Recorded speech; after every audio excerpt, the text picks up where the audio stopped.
Welcome back, everyone. Another episode of Coffee with the Commish.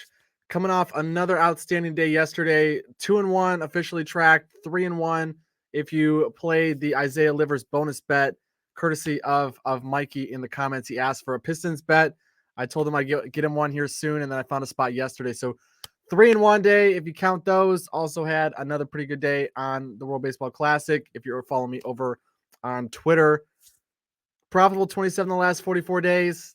Going to jump right in and try to extend our current streak to 5 days in a row. Share my screen. You can see 6 games on the docket today. I usually try to skip this afternoon game just to make this video as accessible as possible to everyone, but it's a can't miss spot here. First one we're going to go take a look at. We're going to go to props.cash. You can see Nikola Jokic over 12.5 rebounds. It's a high number, but we go take a look at what Brooklyn's been doing on the glass since getting rid of Irving and Durant. And you can see since February 12th, where are they in rebound percentage? 27th out of 30 teams. Go take a look at since February 12th. What are they doing opponent rebounds per game? Brooklyn Nets, 29th. Go look at what Nikola Jokic has been doing on the glass for the season. Not an inspiring hit rate at this number, 22 out of 59 games overall. However, if we go take a look at what he's done at home, we see that he gets a lot closer to 50% at this hit rate, which makes sense if we go and we look at his splits on a per game basis.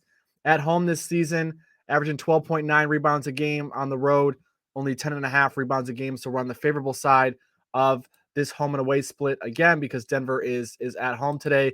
We go look at what Jokic has been doing as of late in his home building. You can see 7 of his last 9 games, he's hit the over at this number. He has had 9 consecutive games with at least 12 rebounds. Today, against a Brooklyn Nets team that has really been struggling on the glass, Nikola Jokic should have no trouble getting to this. I think even in a blowout game script, Jokic has a good shot to get to this number. If not for a 9-point spread, I think this is probably at 13.5. So I like this. FanDuel, minus 128. Grab that this morning. Like it a lot. That's our first play. Second spot we're going to go to, we're going to go target Donovan Mitchell. We're going to go take the points in this spot. Deceptive matchup a little bit because we'll take a look, make sure all our filters are on properly. It's a deceptive matchup because Charlotte's actually been playing pretty well defensively across the last month. If we go take a look, they're actually second in the NBA in defensive efficiency across their last 11 games. Part of this has been not having LaMelo Ball in the lineup, getting Kelly Oubre Jr. back. They've been a lot better on that end of the floor. However, if we go look at Donovan Mitchell, when he's had Darius Garland out of the lineup this year, and we're taking a little bit of a risk here because Garland is technically listed as questionable. I just personally don't expect him to play today. He didn't go through shoot around yesterday. It seems like he's at least one more game away from being back on the floor. If we go and we look at what Mitchell has done this season when Garland has not been on the floor, he's had 30 points or more. You can see against Chicago, Washington, Boston, New York, Chicago, Miami. Some of those teams really strong defensively. Miami, New York, and Boston. Even Washington played pretty well defensively for the first portion of the season. The 71 points against Chicago at home, this skews the data just a little bit when you're looking at like a per game or per 36-minute basis. But we can go to Court IQ and we can see that Donovan Mitchell, when he has both Allen and Garland off of the floor this year, and we'll take a look because Allen is listed as doubtful, so Allen almost for sure not going to play. When both of those guys are off of the floor this season, Mitchell averaging 31.7 points per game, 31.7 points per 36 minutes. Highest usage on the team by far of people that are in the regular rotation. Mobley is second here at 23.5%. Mitchell, far and away the top scoring option for this group. Playing Charlotte, they've been a little bit better defensively as of late, but like we just saw, Donovan Mitchell can go off against anyone, including the Miami Heat, 42 points against them, Boston and New York as well. The other thing that we're taking a look here, since Donovan Mitchell joined the Cavs this past October, you can see that in all but one game with Garland off of the floor this season, he's had at least 19 shot attempts. The one exception to that being this game against Chicago. He went 5 for 16 in that contest. But other than that, you can see as many as 30 shot attempts, 34, 20, 25, 20, 29 right here. So Mitchell tends to get a lot more aggressive when Garland's not on the floor.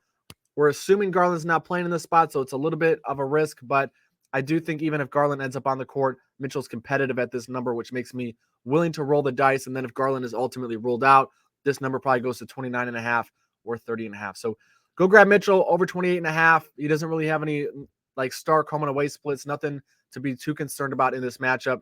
Expect him to have a lot of shots. Even if he's not the most efficient from the field today, I think he gets the job done just because of the volume alone. Third spot we're going to take a look at, we're going to go to this last game of the day, Knicks, Lakers over in Hollywood. Going to go take a look at Quentin Grimes. We're going to go over 1.5 3-pointers made. I'll pull it up here, props.cash, just so we can take a look at what Grimes has been doing as well. And what we can see is for the season, roughly a 50% hit rate. The difference being here, the last few games, been very, very active. He's played at least 29 minutes in each of these 3 games, at least 8 shot attempts in each of these 3 games. On the season, the vast majority of Grimes shot attempts are coming from beyond the arc. You can see 7.9 field goal attempts per game on the season, and 5.3 of those are coming from beyond the arc. Today, we just need 2 of them to go down. It's a nice spot for him against the Los Angeles Lakers.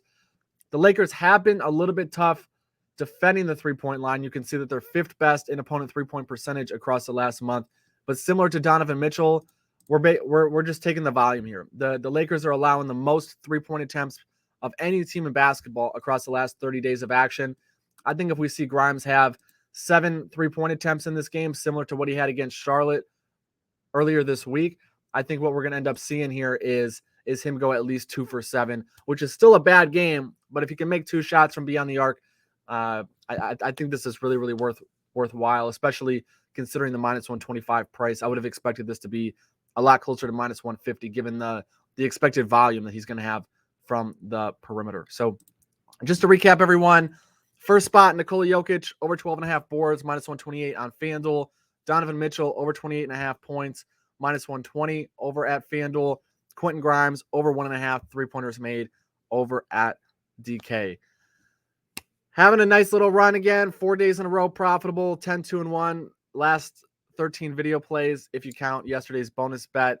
Apologies for being a little bit late today. The time change got me messed up, and I woke up an hour late, and I just didn't want to rush through anything just to get some plays out to you guys. So appreciate the patience. Again, if you find the content valuable, please like, share, subscribe, all of that good stuff. As long as the metrics are good, the views are good, all of that, I will just continue to show up, share some information, share my process every day, and hopefully these informed risks will continue to lead to some profit. All right, enjoy your Sunday, everyone. Best of luck. See you later.